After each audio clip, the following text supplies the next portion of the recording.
Azizlar, hozirgi kunda vitamin D yetishmasligi oqibatida depressiya, tushkunlik, qo'rquv, Parkinson kasalligi, Alsgeymer kasalligi, bo'g'im mushaklarini og'rishi, tirnoqlarni qayrilib qolishi, bular hammasi hozirgi kunda vitamin D yetishmasligi alomatlari hisoblanyapti.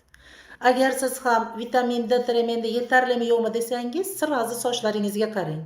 Bu yerda sochlaringizni yaltiroqligi yo'qolib, porloqligi yo'qolyaptimi? Tez sinuvchan bo'lib qolyaptimi? Demak, vitamin D yetishmaydi. Agar yuzingizda ham yorqinlik yo'qolayotgan bo'lsa, bilingki, vitamin D yetishmayapti. Siz agar menda vitamin D yetarli deyotgan bo'lsangiz, unda siz terlamasligingiz kerak. Oyoq tirnog'ingizni plastinkaliga qarasangiz, tekis holatda, pushti rangda bo'lishi kerak.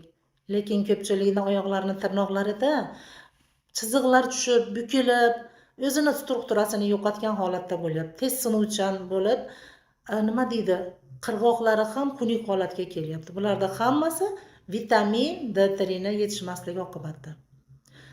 Hozirgi kunda xo'p, vitamin D qaysi birini ichish foydaliroq degan savolingizga javob beraman. Vitamin D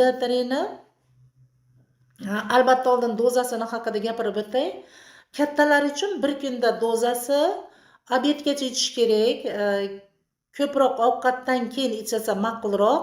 Kattalar uchun 1000, 2000 mikroyedenitsada ichish kerak. Bolalar uchun 400, 500 mikroyedenitsada ichish kerak. Albatta bularda qaysi bir vitamin D juda ko'p. Bularni qaysi birini ichish ma'qulroq, qaysi biri men organizmga ziyon keltirmagan holatda foyda beradi degan savollaringizga men sizlarga tavsiya qilgan bo'lardim. Mana shu vitamin D 100% tabiiy holatda olingan bu vitamin D juda ham foydali. Buni ichini ochganingizda pipetkasi ham o'zi bilan birgalikda mana bunday shaklda. Demak, shuni pipetkada olib, kattalar uchun xolasangiz pipetkani to'ldirgan holatda til tagiga solib turib, so'rib ichib olish mumkin. Yog' holatida bo'ladi, shuni unutmang. Shuning uchun ovqatdan keyin yoki ovqat bilan ichsa, buni mazasi ham boshqa ta'mini bilmagan holatda, bolalarda ham hech qanaqa noxushliklar bo'lmagan holatda ichib olsangiz bo'ladi.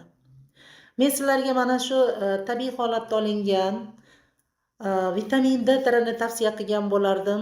Bu albatta bo'g'imlar uchun ham, Coviddan keyin qolgan suyak yemirishlari asoratlarini ham yo'qotib beruvchi mahsulotga albatta biz zaявка olamiz.